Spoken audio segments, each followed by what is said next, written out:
Man Up, a program dedicated to inspiring and helping men live lives of heroic virtue. And now, it's time to man up.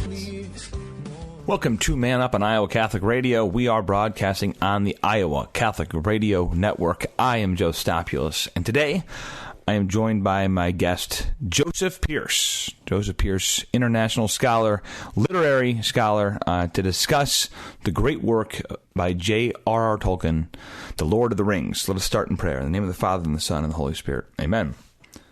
Saint Michael the Archangel, defend us in battle. Be our protection against the wickedness and the snares of the devil. May God rebuke him, we humbly pray, and do thou, O Prince of the heavenly host, by the power of God, cast into hell Satan and all the evil spirits who prowl about the world, seeking the ruin of souls. Amen. In the name of the Father, and the Son, and the Holy Spirit. Amen. The Lord of the Rings, one of the greatest works of fiction, period, and one of the greatest works of Catholic fiction.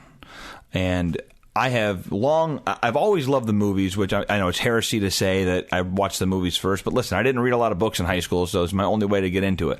I've mentioned that many times, very honest about that. Well, I did finally read the books, it was last year I read them, in their totality in about a month. I just kind of read through all of it and couldn't stop. And then we actually ended up picking them back up again this year, and I'm working my way through with the kids the entire series. And I've just fallen in love with the series. And there's no better guest to have on to discuss this topic about the Catholicity within The Lord of the Rings, and really pulling out these themes that Tolkien threw in there to bring it to light for us. There's so many ways to read this book, but Joseph Pearce is that guy. I've had Joseph Pearce on before. Go to the podcast, listen to our two-part episode on how to read great literature, how to get into great literature.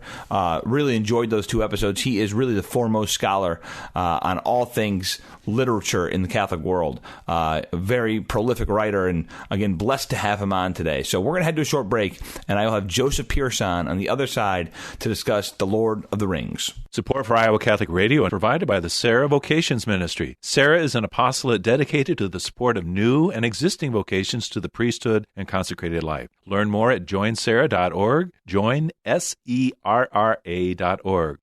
Support for Iowa Catholic Radio provided by Five Sons Naturescapes. Five Sons Naturescapes is a Catholic veteran-owned family company providing premium outdoor landscaping. Learn more about Five Sons Naturescapes at fivesonsnaturescapes.com. fivesonsnaturescapes.com. Support for Iowa Catholic Radio is provided by Confluence Brewing Company, brewed locally since 2012 and featuring regular, seasonal, and limited release beers. Confluence Brewing Company, 1235 Thomas Beck Road off the bike trail south of Grays Lake. ConfluenceBrewing.com. Support for Iowa Catholic Radio is provided by Skeffington's Formal Wear, in business since 1951, with locations in Des Moines, West Des Moines, Coralville, and Ankeny. Skeffington's Formal Wear, fitting you for life celebrations. Online at skeffingtons.com. My help comes from you. You're right here. Welcome back to Man Up on Iowa Catholic Radio. Excited today to have on Joseph Pearce again. He's a native of England and an internationally acclaimed author of many books, including bestsellers such as The Quest for Shakespeare, Tolkien, Man and Myth, The Unmasking of Oscar Wilde, C.S. Lewis and the Catholic Church, and many others. He has written and presented documentaries on EWTN, including the Catholicism of The Lord of the Rings, and wrote a book called The Hobbit, Frodo's Journey and the Discovery of the Meaning of The Lord of the Rings, both of which are pertinent to today's conversation, which is around The Lord of the Rings and discovering the Catholic themes of The Lord of the Rings. And maybe even more broadly, Joseph, is just using literature as a lens into Catholicism. So, Joseph Pearce, welcome to the show. It's good to be back. It's good to have you. Last time you were on, I think it was 2019, and we were discussing on a two-part episode just the great works of literature, how to kind of dip your toe into that world. I know for me, my listeners have learned it was a journey for me. I probably didn't read a book until I was about 28, and now I have found myself immersed into this world, and I think a lot of it has to do with these truths that are told that we talked so much about in those first two episodes regarding the truths that come out. And Joseph, your life work appears to be in this space, this using the humanities to bring out the glory of God. And I have, Joseph, since we talked, I have gotten on fire for The Lord of the Rings. I used to enjoy the movies is my first way. And I know you're gonna probably growl at that. The movies were my first foray into it, which is obviously unfortunate, and we'll cover that in a little bit. That said, I have now in the last year I'm rereading them already. So I read them and reread them in a year because I like them so much. And I just Google searched Catholic themes in Lord of the Rings, and guess whose name popped up first? Well, that's gratifying to know. If it was mine, that's good. So I reached out and you're on. So we got a lot to cover here in a short amount of time because there's so much to cover in this world that Tolkien created. And I want to start at what I already kind of mentioned there. You know, I had seen the movies and I enjoyed them. I actually really liked them a lot. And I was kind of the mindset that why would I read a 1,000-page book when I've seen the movie? And I'm sure we have listeners out there who are in the exact same space I am. So I'm going to let you answer this. Why should people who have seen the movies, whether they like them or not, why should they read the book? Well, I mean, I also enjoyed the Lord of the Rings movies. I think the Hobbit movies were horrible, but that's another matter. Perhaps we shouldn't even talk about that. But I like the Peter Jackson Lord of the Rings movies as well, but they're much more shallow in terms of the absence of the Catholic dimension, which is very much more present in the books. Tolkien was a lifelong practicing and devout Catholic, and he said, and I'm quoting him word for word here, The Lord of the Rings is, of course, a fundamentally religious and Catholic work. So the point is you don't get that. You get it much less, at least, in the movies than you do in the books. So certainly if you want to dive and delve deeper into the Catholicism of The Lord of the Rings, it's necessary to read the book. You know, I'll even go a step further. Last year, I did kind of a half audio book, which is actually really good. I think it's Robert Ingalls does. It's spectacularly done. He's got all the voices and it sounds great. And it keeps you engrossed the whole time. But we just read it aloud to our children. And I'm getting more out of that than I did even the first time I read it and listened to it. Because there's so much detail work in there and you have a better idea of the world. And I'd strongly encourage you, if you're going to read it, you should honestly get a map. I remember being like, why is there a map? Well, there's so many directions they're talking about that it helps you to understand the world better and you'll understand the details and where they're going and whatnot. And I think that maybe the sign of a good book is one that you want to read and reread and reread. And I've already realized that that's what this is to me. Yeah, I have friends that basically they read the Bible every day and they read the Lord of the Rings every day. And when they finish reading the Lord of the Rings, they just start again from page one. I mean, I'm not quite that fanatical, but I have obviously read it several times and engage it all the time because I'm always writing about it or speaking about it or teaching on it. I think for me, that was kind of as I've gotten into this world of where the confluence of literature and the Catholic Church, this one continued to pop up over and over again, and I now see why. And so my hope is today is to open our eyes, the listeners' eyes, and mine as well, to some of these themes that maybe we've missed. Again, if all we've seen is the movies, obviously there's going to be a lot that we've missed. And then even in the book, I think I'd like to maybe start off by maybe let's juxtapose the Narnia series versus the Lord of the Rings as it pertains to the use of allegory, because I know that's kind of a big deal, is that there's not this specific explicit character that represents something. And so can you use that as a jumping off point to frame the conversation? Certainly, of course, the Chronicle. First of all, J.R.R. Tolkien and C.S. Lewis, the authors of The Lord of the Rings and the Chronicles of Narnia, respectively, were very good friends for a very long time. They were members of a group called the Inklings, and they discussed each other's work and they inspired each other. And both the Chronicles of Narnia and The Lord of the Rings are profoundly Christian, but you're completely correct that the Chronicles of Narnia are much less subtle. So, for instance, for those of your listeners that have read the Chronicles of Narnia, they will know that Aslan, the character of Aslan, is always a figure of the Son of God at all times. In all 7 stories, at all times, whenever we see Aslan, he's always a figure of the Son of God, so a Christ figure. But in The Lord of the Rings, there are several characters that remind us of Christ in certain aspects of who they are and what they do. So Frodo, insofar as he's the ring bearer, is a cross bearer, and I could explain that in greater detail if we have time. And insofar as he's the cross bearer, he's a Christ figure. Gandalf, insofar as he lays down his life for his friends in the Bridge of Khazad-dûm and dies, and insofar as later in the work he is resurrected and also transfigured from being Gandalf the Grey to being Gandalf the White with robes that are so dazzling, you can't actually look directly at them. So in the life, death, and resurrection, in the death, resurrection, and transfiguration of Gandalf, we see Gandalf as a Christ figure in that aspects and facets of who he is. And in the king, the kingship of Aragorn, and the fact that the true king is a healer, that the way that you tell the true king, the hands of the king are the hands of a healer, but also that the fact that the true king can take the paths of the dead and survive. If anybody else takes the paths of the dead, they die and join the land of the dead. But the true king can act, and Aragorn does this in the story. He takes the paths of the dead. Not only does he survive, he actually has the power to release the dead themselves from their curse. And this obviously reminds us of Christ descending into hell following his crucifixion and releasing the souls in limbo. So we have three separate characters here that in various aspects of who they are and what they do remind us of Christ without ever being as unsubtle as Aslan, who is Christ at all times. And I think that's why it's great to have a guy like you on the show today to discuss, there are clearly themes hidden throughout because he's not going to be explicit. I've heard it quoted, there's some quote that says from Tolkien that as far as any inner meaning or message, the intention of the author is none. It is neither allegorical nor topical. I cordially dislike allegory and all of its manifestations.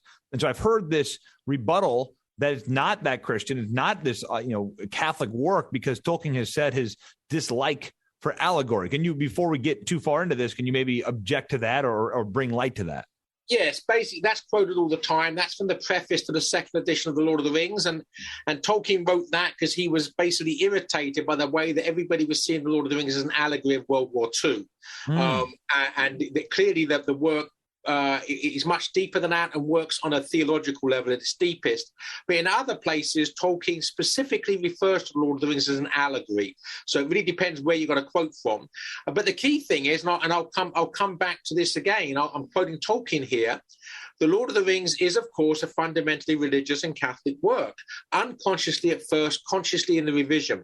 So if the work is he says, of course, a fundamentally religious and Catholic work, but if the work is Catholic, of course, then obviously there's an allegorical dimension because there's no direct literal mention of the Catholic Church in it. So any Catholic dimension is an allegorical dimension. So Tolkien was just using words rather loosely in the preface to the second edition. Elsewhere, he says specifically that it's a Catholic work.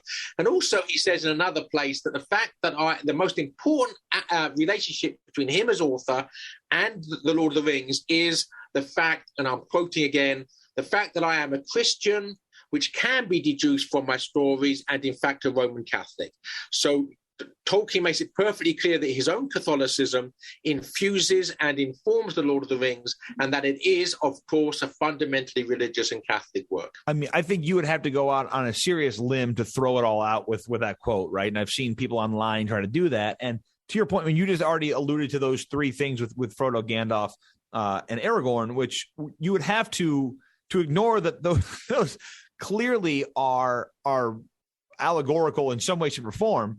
That allude to the life of Christ, and we'll talk about a lot more of them. Sort of close your eyes to all of it is almost ridiculous to have to do that. So let's use that now, and let's move into these Catholic and Christian themes. What do you think the most important themes are that we should be drawing from the Lord of the Rings? Well, the most important that Tolkien gives the game away very subtly, but nonetheless he does, when he gives us the date on which the ring is destroyed. So the ring is destroyed on March the 25th. Now, where does it say that? It towards the end of the book, it says that that New Year henceforward will be March the 25th to celebrate the date of which the ring is destroyed at Barad-dûr. And also it's mentioned again in the appendix. So the ring is destroyed on March the 25th, which of course Catholics know as the Feast of the Annunciation. Mm-hmm. Now, the Feast of the Annunciation is more important than Christmas because life begins at conception and not at birth. So the date on which the Word becomes flesh and God becomes man is not December the 25th, but March the 25th. So this is the first crucial date. But also, Tolkien was a medievalist. And he knew his history, and he knows his Catholicism, and he knows that the early church and the medieval church also believed that the historic date of the crucifixion was March the 25th. Now, we don't celebrate March the 25th on any particular date, of course, because the Easter Triduum is a movable feast. But of course, the actual crucifixion itself in history happened on one particular day. And the early church and medieval church believed that was March the 25th. So therefore, March the 25th is the most important date on the Christian calendar, is the date on which the Word becomes flesh, and the date on which Christ dies for us on the cross. You take those two things together with our Lord's resurrection, you get our redemption. So what is destroyed on March the 25th? It's the power of sin in general, and the power of original sin in particular. When the ring is destroyed, the ring is synonymous with sin itself. It's the power of sin that's destroyed when the ring is destroyed, which makes the ring synonymous with sin, which means the wearing of the ring is the act of sin, which means when we put the ring on, we enter Satan's world. Sauron is the greatest of Satan's servants. Tolkien tells us that in the Silmarillion. He's a demon. So when we put the ring on, the act of sin, we become invisible to the good world that God made because we have excommunicated ourselves from it, and we are now living in the Shadowlands with the demonic Sauron in the darkness.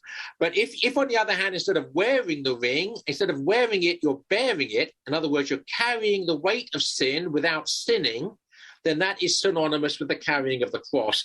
And to reinforce that point, that Tolkien has the Fellowship of the Ring leaving Rivendell on December the 25th, which makes Frodo's journey from Rivendell to Mount Doom, Golgotha, the life of Christ from his birth till his death. Yeah,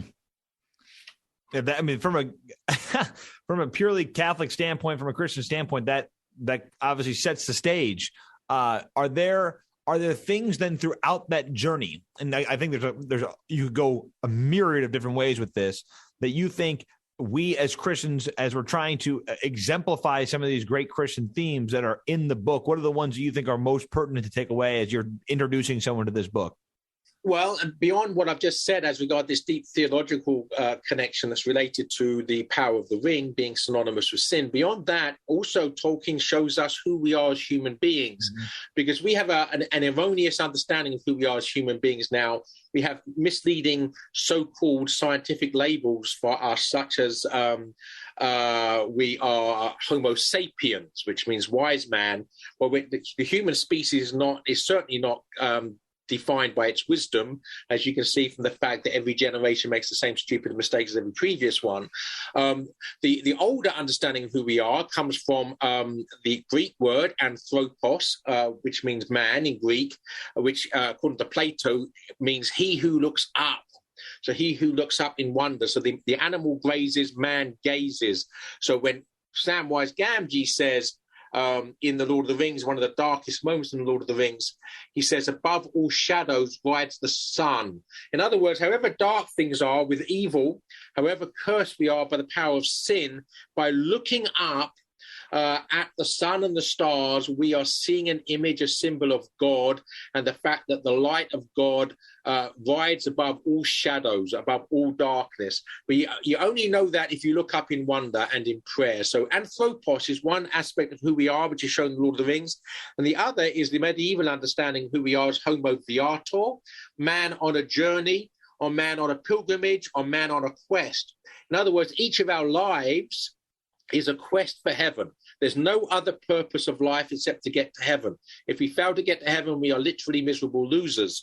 So the journey that Frodo and Sam and the others take in The Lord of the Rings is a symbol of that journey that we're all called to make to get to heaven. And on that journey, we're going to face, first of all, the weight of sin, the power of sin. We're going to face evil.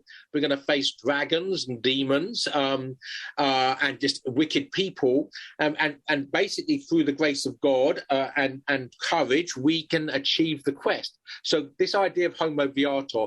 And then the third understanding, another Catholic understanding of humanity, which manifests itself in The Lord of the Rings, is we as Homo superbus, as proud man, who refuses to take the journey. Now, Alexander Solzhenitsyn said the battle between good and evil takes place in each individual human heart. That's the battle between the Homo viator, we're called to be, the man on a pilgrimage, and the homo superbus, the proud man who refuses to take that journey. That battle takes place every single day in each of our hearts, and that's the battle that plays itself out on every single page of The Lord of the Rings. I love your idea of the journey and how we're this idea of us journeying through life. And then through that, many of these themes come out in the book. Again, one of the reasons I think it is one of the greatest books of all time is because of its humanity, because we can all relate to basically almost all these characters at some point throughout this journey.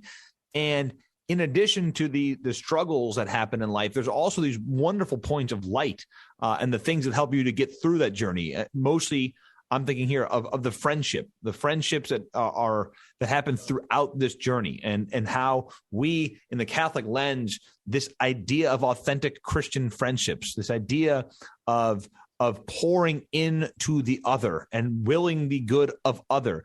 And you see that obviously with the four main hobbits, but then throughout the entire fellowship, and then with Gimli and Legolas and these people who bind each other through friendship. And that's where they find the joy, even amongst the struggle. So you think of Frodo when he's trying to leave for the journey by himself at the end of that first book, and he's obviously dreading it, but then Sam finds him and then he laughs. So he's in this really dark place, understanding that he's going to have to do what he's got to do, but then he laughs because Sam makes him laugh. And that idea of, even on this journey of life, even when things are tough, the importance of friendship, and we see it throughout all 1,000 pages of this book, is how we're not created as individuals. We're created as as beings that need each other. We are human beings in need of other human beings. And I think The Lord of the Rings shows that so well in this theme of friendship throughout the book. Absolutely. I mean, we are made in the image of God. We are imago Dei, and God is love. So therefore, we are lovers. And to be a lover means that you actually have to have loving relationships with others, first with God and then with neighbor. So the one thing we see in the Lord of the Rings is that the great commandments of God to love our neighbor. The first part of the book is called the Fellowship of the Ring, this friendship, this love between allies in the struggle against evil, each of whom learns to lay down their life for the other. But actually, the Lord of the Rings goes even deeper, because not just the love of neighbor, which is hard enough and challenging enough, but the love of enemy. Because you mentioned Gimli and Legolas. Well, the dwarves and the elves have a history of enmity. They are natural enemies, and they begin actually with a natural prejudice against each other based upon that enmity. But they learn to love each other, to learn to love the enemy, so that the enemy actually becomes the friend.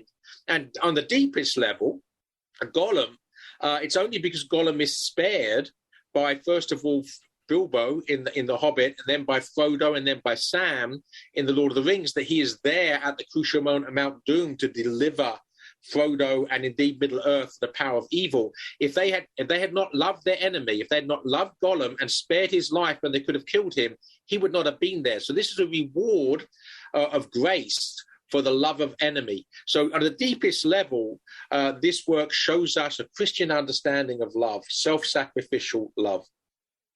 Joseph, this, as I told you ahead of time, we talked a bit off air, that I would love, this is going to go too long. And so we're going to need to do this in 2 episodes. So would you stick around? I will have you on again next week. We can continue this conversation. I think there's just so many more themes that we've got to bring out of this to help our listeners fully understand what this great author, J.R.R. Tolkien, is trying to get through. So we're going to head to a short break. When we return, I'll wrap up this first part conversation on The Lord of the Rings and the Catholic themes on it. Joseph, thank you so much for joining me today. We're going to head to a short break, and we'll be right back. Iowa Catholic Radio welcomes Scotty McCreery with special guest Ali Colleen. Give myself 5 more minutes. Sunday, July 24th at the Iowa Event Center Ballroom. I'm in between Friday night wild and quiet Sunday morning. Tickets and information available at celebratecountry.org. World's a time for a perfect kiss. Sponsored by Ball Team. Support for Iowa Catholic Radio provided by the Society of St. Vincent de Paul. Established in Des Moines in 1924, St. Vincent de Paul assists those living in poverty to become self-sufficient by helping to remove roadblocks on their journey out of poverty. St. Vincent de Paul helps with food, clothing, and shelter, while also offering classes in financial literacy, high school completion, career readiness, and prisoner reentry. Shop, donate, volunteer, serve. The Society of St. Vincent de Paul, svdpdsm.org. My help comes from you. You're right here pulling. Welcome back to Man Up on Iowa Catholic Radio. My thanks again to Joseph Pearce. And if you've ever read the books, if you ever watched the movies too, I suppose, you know that there's so much more to cover. Again, Tolkien being a literary master, it's so deep. There's so much going on in this book. I mean, I think it took him 20 some odd years to write the book. And so you can tell a guy like this has just put in so much work to make this the masterpiece it is. And yeah, one episode couldn't possibly do justice to how much there is to unpack in this great work. And there are so many characters we haven't even touched on. So again, stick around next week. I'm excited that Joseph Pearce will join me again. My advice to you is, if you have not read them, even if you've watched the movies, right, where I was, right, so I'd seen all the movies, extended versions, all that, there's so much more. So much richness within these books that you need to read, especially as a Catholic. They're easy to get into. One piece of advice I've given is to use the map, right? So they have maps of the world. It'll really help when you're reading through it. But make sure you're at least giving it a shot. And if you can't read them, as I mentioned, the audiobook, you could do the audiobook as well. It's Peter Ingalls, I can't remember the guy's name right now. Really good. Has all the different voices, sounds great, and it really does help to move it along. You can get that from the library, but you have to read this book. And then, again, having a guy like Joseph Pearce here to help explore it and help to bring out these themes, it makes it all the better. That way you can see what you're looking for. You can really have this authentic experience of what Tolkien was trying to get through. Again, you lose a lot of it in the movie. It's definitely more apparent in the book, but then when you have a guy like Joseph Pearce to walk alongside you, it helps that much more. So come back next week. Join us for part 2 then of the dive into the Lord of the Rings. I am Joe Stopulos. It's time to man up. Man Up, inspiring men to live out their call to holiness.